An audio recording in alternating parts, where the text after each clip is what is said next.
I thought find out that every conversation explores the art of thinking beyond the obvious. And today I have my special guest. She's writing stories about tenacious women who feel have their adventures, whether in the 19th century wilderness or contemporary urban settings. None other than Miss Cinda Gault. Welcome, Miss Cinda on Applicazo. And can you please introduce more about yourself that I mess? Okay, I am a writer. I'm Canadian based, and I wrote a novel called Everything I Hope For that was set in the 1970s. And this was a time I lived through. So, my two historical novels that were set in the 19th century, obviously, I needed to base that on research to know what the world was like at that time. But because I lived through the 1970s, I have more of a sense that I can convey in my fiction of sort of what it smelled like, tasted like, felt like to actually live through. And that's what I hope I bring alive on the page. Yes, and thank you so much for sharing your knowledge and wisdom to the world through the 1970s, Miss Cinda. Thank you. So today let's talk about what was it like to live in 1970. Let's start beyond with the feeling, beyond the fashion and music. What is the dominant emotional or psychological texture of living through the 1970s? Okay, well, we can start with the fashion of the music because it was all integrated. With the fashion, you had men having long hair for the first time. Young men were doing that, and it was a statement at the time that they did not want to be like their fathers. They did not want to be like the generation that came before them. So, the 50s look was the kind of a much shorter haired crew cut look, and so it was a statement to have longer hair. The fashion was bell bottoms, mini skirts, the sort of thing that distinguished the young women from their mothers, who they did not want to be like either. The 50s housewife was a woman who did not have many choices, according to her daughters. And I think a lot of the mothers agreed with that at the time because that's where the second wave movement came from, was a reaction of 50s housewives against the life that they felt was too constricted for them. So they wanted for their daughters something more. So the fashion was certainly a statement that was setting up a counterculture to the culture that came before, that was the 50s culture. And much that was driving that and representing it at the same time was the music. And as you mentioned, that if the 60s was an explosion of a new kind of music, I mean, we can date it back to Elvis Presley and rock and roll being born during that time, and the Beatles were of the 60s. In the 70s, there was still that energy, still an explosion of doing something new that had been never done before in music, and that dovetailed with the sense of young people at the time that um, they wanted to become something that their parents couldn't have become or didn't want to become, and they were exploring something new. So there was a great excitement at the time, thinking that there would be a new way of living that would be more meaningful and satisfying than the one before, that had been very much involved with duty and sort of meeting expectations. Meeting the expectations. So the 1970s are often called the me decade. In your daily life, did you witness a tangible shift from the collective idealism of the 1960s toward more personal fulfillment and introspection? What did that look like?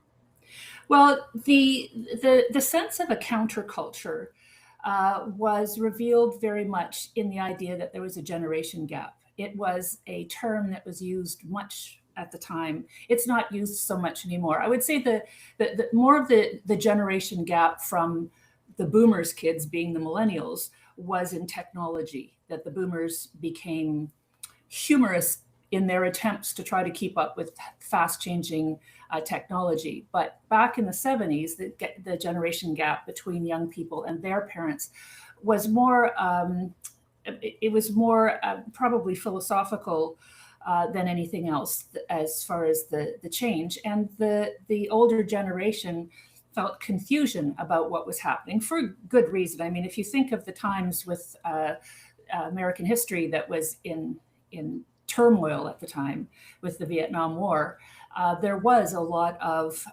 turning things on their heads as far as how we were to understand our lives. And you can understand the confusion. To give you a little sense of it, I don't know if this is something you'd like me to do, but I could read you a paragraph from the book that kind of shows the father that would be of the 50s generation and the confusion that he would have felt with this new generation coming up. Would you like me to do that? Go ahead, Miss Cinda. Go ahead. Okay. So this is the father. So he's older. The protagonist is 17 at the time, and this is her father. These days he wafted around in a world he no longer understood. Like the night he and her mother took Belinda to the stage play Hair for her 16th birthday. He wondered aloud in his seat what had happened to real talent. Or the next year when Megan made him take Belinda to the concert movie of Woodstock that drove him out into the theater's lobby after a few minutes to outwait the rest. All that electric screeching was the sound of a generation that couldn't play more than 3 chords on a guitar. He mourned the melodies of Glenn Miller, Artie Shaw, Ray Anthony, and Woody Herman, real musicians no one had heard of anymore. Suddenly an alien on his own planet, he picked his way through the remnants of every decision he'd ever made. So you get the sense there of the feeling of the older generation in, suddenly the world had changed and sort of left them behind. And in addition to the sadness that comes from that, was that decade was sort of still experiencing the effects of the Divorce Act having changed in 1968. And there was apparently a real pent-up feeling of most women who wanted out of their marriages. So it was a very disrupted time that way as well, that you had a lot of families breaking up and there was confusion over that. It settled down as we got into the 80s and 90s, but there was a surge in the divorce rate. And that was a time when, in the 50s, you didn't have divorces because the Divorce Act made it very difficult to get a divorce. But what changed with the Divorce Act in 68 was that you could have marriage breakdown instead of having somebody have to have done something wrong. So it was much easier to get a divorce, and many more people did. And you had people starting in the women's movement, you had people starting to question marriage itself, and a big rise in common law, living together kind of situations. So it was a confusing time, as exciting as it was for young people coming up. It was also a very confusing time for both those young people and their parents, who felt that they didn't really understand what was happening with this new generation. But the music was definitely something that held the young people together as they understood music in a new way that had not happened before. I mean, rock and roll was a new kind of music, and their parents had not grown up with it, and therefore it was not something that they related to in the same way. And I have in my book, each chapter title is a different song from the 70s. Sort of showing that it's a soundtrack of their lives. And I think a lot of young people do relate to music that way, that you can hear a song that brings you back to your youth, and it does. Mm. Yes, it does. So, Miss Mhm. Cinda, tell us, technology is becoming a personal. What is look like experience the arrival of the first programmable calculators, digital watches, or Pong in your home? Did it look like revolution or a novelty? Well, it came up sort of over time. What happened was you would have calculators earlier, but they would be really big. And you didn't use calculators in school, for example. You were expected to be able to do math on your own without depending on a calculator. So it wasn't central to your existence as it is now. When I wrote, you've got my romance novel up there, Past Convictions. I published that in 1988, and I did it on a manual typewriter. So there were no cell phones, there were no computers. If you had a phone, it was a landline. And I recently, just a couple months ago, it was republished. My current publisher wanted me to get the rights back I got the rights back on my own from Harlequin, which published the first version. And it was a Harlequin romance that, went around the world in several languages. And then in 2025, I needed to revise it to actually republish.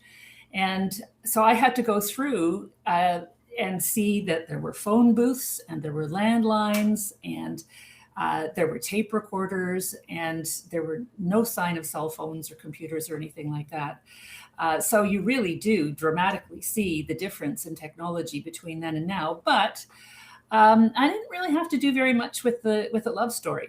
The romance part of it stayed pretty much the same. So that was actually reassuring, that people fall in love the way that they used to, if they get to fall in love. But I understand that today technology does interfere with people's social skills and social lives. So that's an issue for now. But technology in the 70s was not that big an issue. I would say that came in more early 90s for most people of my generation. Anyway, my kids grew up pushing buttons. But so they grew into the digital age. We had to actually have to learn it. And it did not feel natural to us. It has become so since, because you had to for work since then. But in the 70s, technology was not really a big thing. Music fashion was much bigger. And in Canada, the two social movements that were the most influential were the second wave women's movement and the Canadian nationalist movement. That was what people were talking about and caring about at that time. And I can go into those if you'd like. Go ahead, Miss Cinda, go ahead.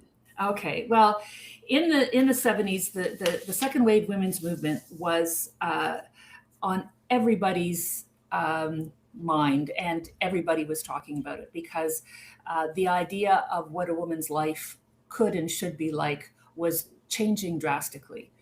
And this happened in a number of ways. One was Henry Morgentaler. Is that a name that's familiar to you? No. No. You see, this is where real generation differences happen. Henry Morgentaler was a giant at the time. And he is the reason that Canada is the only Western country, the only Western nation that does not have an abortion law.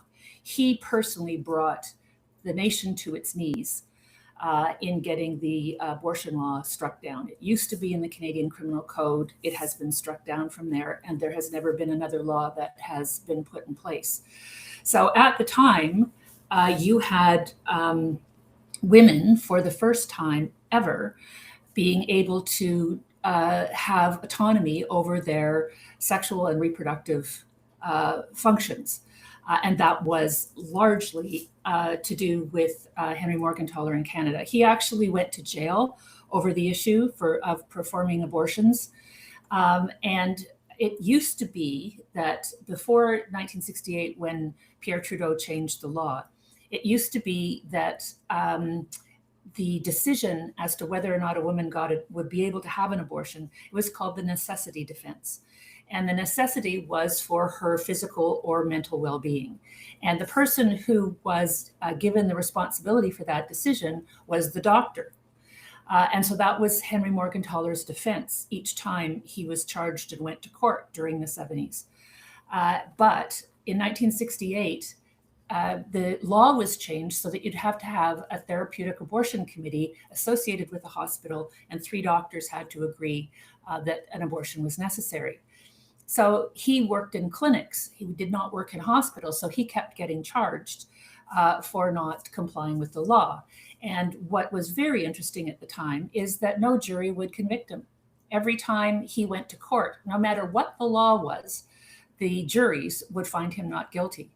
And so you had a fight with the actual government, at first the Quebec government, that absurdly reversed a jury verdict and put him in jail for 18 months. And he was a respected doctor, more than midlife at the time. And he had a heart attack in jail while he was there. But he was a very stubborn man, and he had been a Holocaust survivor. And so he was ready to dig his heels in and have a fight for something that he thought was important. And he stuck with his case and brought it to the Supreme Court. And in 1988, the Supreme Court struck it down. So that is why Canada is in the position it is now. And there is not a great big hue and cry to open up the divorce, or the abortion issue to make a law. There would not be the kind of consensus that would be needed to be able to have one. So that was one big thing that was happening at the time. Young women were marching for Morgentaler. The issue of reproductive autonomy was on everybody's lips. And together with that was the birth control pill that became available at that time. So the whole sexual revolution was possible because women did not have to worry about getting pregnant anymore. And another thing that Henry Morgentaler did that was revolutionary was that he took the vacuum aspirator, which was used for abortions, but he made it safer. So it used to be that abortions involved a D&C, which was a much more invasive and dangerous operation for an abortion. And now it had become safer, and he was putting it on course. He was in the trenches in the 70s to put it on course so that women had a right to choose. And so that was a central thing that was happening at the time for women. And they were going to work. The mothers wanted to go to work, and the daughters were going to post-secondary education. Back then, there were more young men going to post-secondary education than young women, and that was the time that began changing that. And today it's the opposite. So you had there was a Helen Reddy song at the time that said, "I am woman, hear me roar." And it captured the sense of the times of young women being able to go and have jobs that they couldn't have before. I became a prison guard in a men's prison at the time. So that was something I wouldn't have been able to do before that generation. And women wouldn't have been able to get a loan without their husband's signature before that. And that all changed.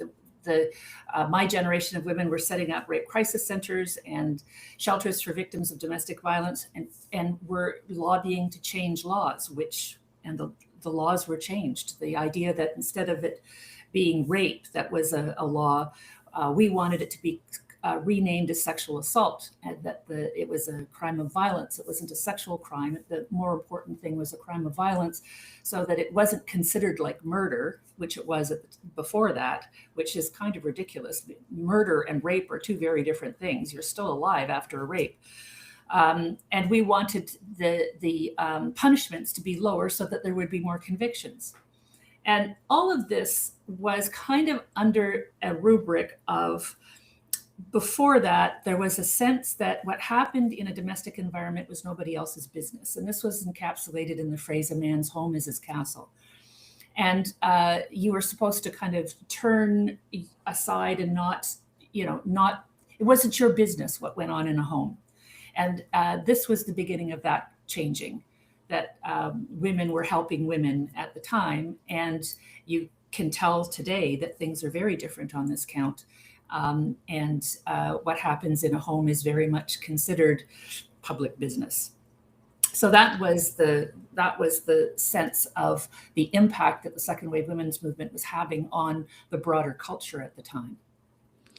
So, Ms. Cinda, what's a specific skill mindset from creativity that was essential in the 70s that you feel has been lost or diminished in digital age? It's complicated because when everything changes in a culture, it happens over time, and it happens in fits and starts. So there are some things that are very different, and certainly very different in Canada. Back at that time, in the Canadian nationalist movement, that was Pierre Trudeau, who was the prime minister at that time. Canada was kind of discovering itself and coming up with its own Charter of Rights and its own constitution. And it was very concerned about its own autonomy, which is the language of the second wave women's movement, that women were feeling, I have a right to decide the course of my own life. And that was happening at the same time that politicians and everyone was talking about Canada having the right to sort of its own autonomy, to how it wanted to go forward in the future, because we have always been either a colony or having an empire to take care of us in some way or form. But at that time, Canadians were really feeling that they wanted to call their own shots just the way women were. So, fast forward to now, and Canada is used to calling its own shots, and now that's coming under more pressure, one could say, again, in a new way. But I don't know if there's the same kind of groundswell of nationalism that there was back then. There was a real interest in our own place, our own stories, our own people. And kind of rank and file Canadians wanted to know more about Canadian history. McClellan and Stewart was the big Canadian publisher at the time, and they had to very quickly cobble together a literary canon that was called Canadian literature, which actually hadn't existed before that. We were not like other older countries where over time the stories that were important to people would become loved by people and sort of made into an iconic story. We had stories that were written by Canadians throughout our history, but they were not brought into a canon in the same way. So McClellan and Stewart cobbled it together very quickly in the 60s, and suddenly we had a canon. And of course, it reflected the tastes of people in the 70s. So that is something that will change over time. You had several, for example, novels written by Margaret Lawrence, who was a revered writer at the time and is a wonderful writer. I would even argue that she's still one of Canada's best writers. But she was writing in the 70s. She was publishing in the 70s. And so she was a more iconic because she wasn't sharing the stage with so many people as she would now. So the storytelling at the time just had fewer books that you could count on everyone in the culture having read.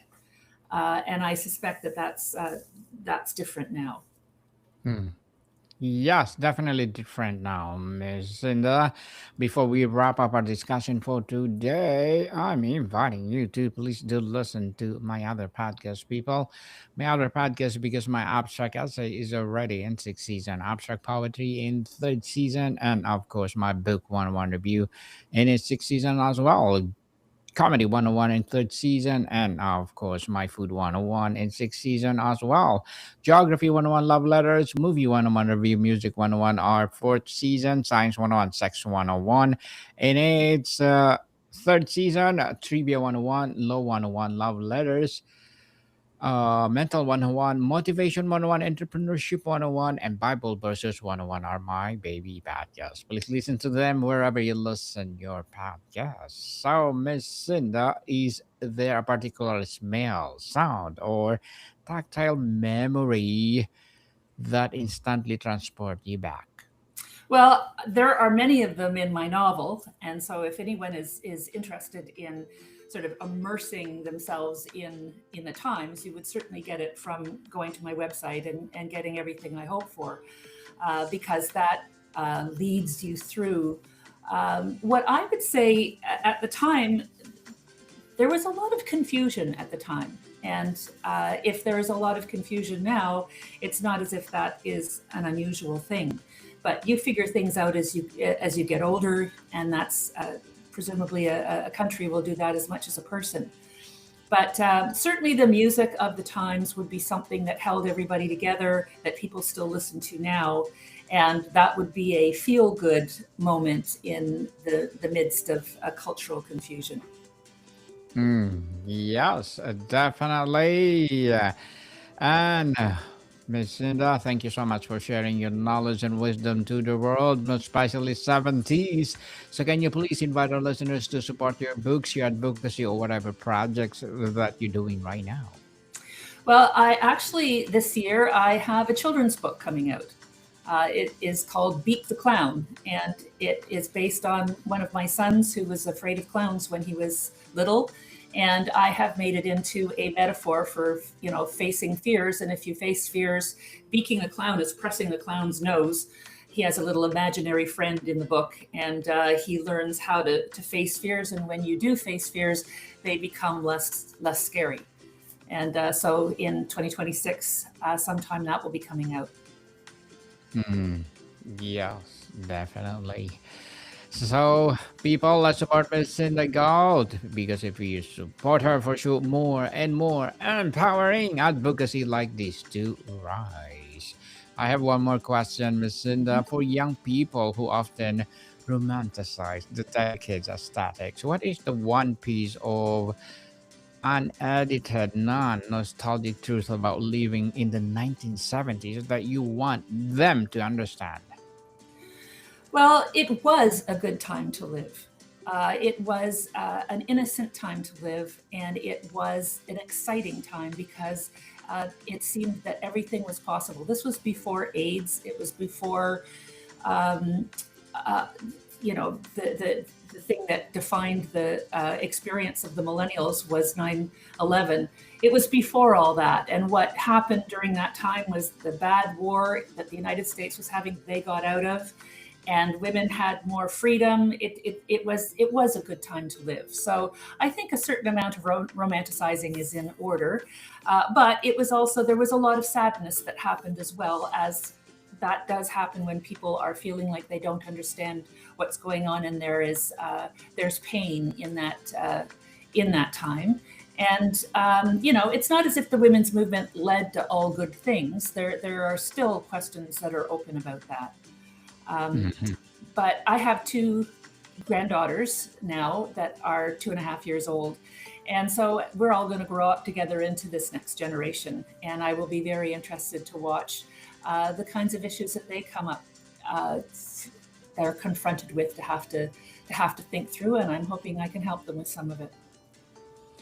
Definitely. So, Miss Cinda Gault, thank you so much for your time. Thank you. Welcome, people. See you soon.